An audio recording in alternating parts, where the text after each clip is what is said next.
Good day guys, so welcome to my YouTube channel. Nandito po tayo sa Village History, Sparrow Grove. So itong Sparrow Grove na to, part ng Sparrow Grove na ito, sa mga nakapunta na po. Nandito po tayo sa pinakatuktok ng Sparrow Grove. Ayan siya, so ang ganda ng view dito.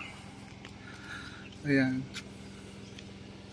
So meron tayong available lot, which ito mismo, corner lot. 296 square meters. Ayan siya, mula dyan sa corner hanggang dito sa kinatatayuan ko. Ayan yung corner lot. Then meron pang isang 204. Ito po, sa kinatatayuan ko, papunta naman po rito. Frontage nito is 12 meters. Depth ng lote, 17 meters. Ang kaginagandaan nito, banayad po yung pagbaba po ng lote, orientation. Ayan siya. Ang ganda.